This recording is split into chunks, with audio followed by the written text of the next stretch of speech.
दीवार पर टंगी सास। पंजाबी में कहावत है, सास चंगी होवे या ते दीवार ते टंगी होवे। संगीता की शादी भी एक ऐसे ही घर में होती है जहां उसकी सास दीवार पर टंगी होती है। ससुर और पति शादी के पहले दिन उसे सास के फोटो के सामने ले जाते हैं, जहां ससुर जी कहते हैं, बेटा बेटा संगीता, ये तुम्हारी सास थी, बहुत नेक और भली, लेकिन थोड़ी गुस्सैल थी।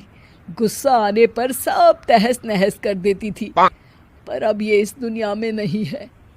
हाँ संगीता, माँ होती तो तुम इनकी कोई बात टाल नहीं सकती थी, वरना तो माँ घर में भूचाल ले आती।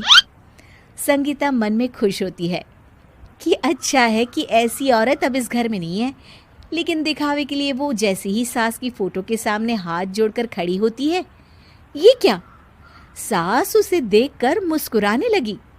संगीता आंखों को मलकर एक बार फिर से देखती है, लेकिन फिर सास के चेहरे का भाव, भंगिमा यानी एक्सप्रेशन बिल्कुल बदले होते हैं। वो अपने पति और ससुर को कहती है, माँ की तस्वीर तो स्माइल कर रही है। ना ना बेटी, ये कैसे संभव है? जरूर तुम्हें कोई गलती हुई होगी, ऐसा कैसे हो सकता है? लगता है तुम शादी की सारी फॉर्मेलिटी करते करते थक गई हो, तुम्हें आराम की जरूरत है संगीता। खैर, सारे संगीता की बात को इग्नोर कर कमरे में चले जाते हैं। वैसे सास की फोटो पर एक्सप्रेशन एक के बाद एक बदलते ही रहते हैं। सुबह होती है, पति और ससुर को काम पर भेजकर संगीता कमरे की सफाई करने में लग जाती है कि तभी उसे आवाज आती है, टेबल ठीक से साफ करो। ऐसे भी कोई टेबल साफ करता है? इससे अच्छा तो ये गंदा ही था। किसी औरत की आवाज सुन संगीता दंग रह जाती है और सोचने लगती है कि आवाज कहाँ से आई। आवाज को नजरअंदाज कर वो फिर से अपना काम करना शुरू करती है, लेकिन इस बार तो आवाज बिल्कुल उसके कान के पास से आती है। मेरा घर है ये। जब तक मैं थी चमका कर रखती थी, हर एक चीज शीशे की तरह थी। तुम्हें तो ना सफाई आती है ना कुछ पता है। क्यों तुम्हें मेरे घर की जिम्मेदारी दे दी गई है? पता नहीं तुम में मेरे बेटे को क्या दिखाई दिया। मैं होती तो एक से बढ़कर एक लड़कियों की लाइन लगा देती। अब संगीता को समझने में देर नहीं लगी कि ये आवाज किसी और की नहीं बल्कि उसकी सास की है, जो दीवार पर टंगी है। वो उसके पास जाती है और कहती है, नमस्ते सासू माँ, मुझे तो कल ही लग रहा था कि दीवार में कुछ काला है। वो दीवार नहीं, दाल होती है पगली। सही पकड़े हैं सासू माँ। तो क्या हो गया आपको जो आप यहाँ भी चैन से नहीं बैठी हैं? सुना मैंने आपका व्यवहार काफी गुस्से वाला था।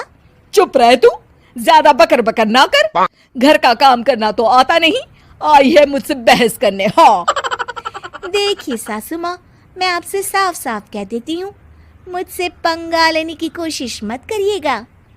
तभी पीछे से संगीता का पति आता है। अरे संगीता, किससे बात कर रही हो? कौन है वहाँ? संगीता की सास की फोटो फिर से पहले जैसी हो जाती है। आपकी माँ से कह रही थी कि मुझे काम करना आता।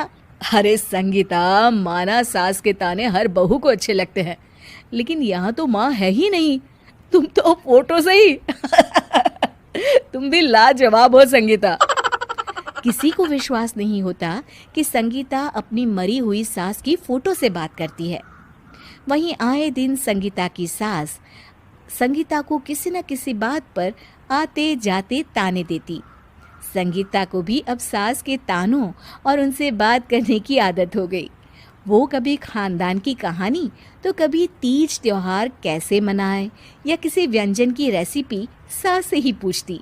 सारा दिन घर में अकेली संगीता की सास अब उसके लिए तानों के साथ पक्की साथी की तरह भी रहने लगी थी, जो किसी और को नहीं बल्कि संगीता को ही सुनाई देती। तो देखा आपने, सास बहू का रिश्ता हर रिश्ते से ऊपर होता है, फिर चाहे वो खट्टा हो या मीठा।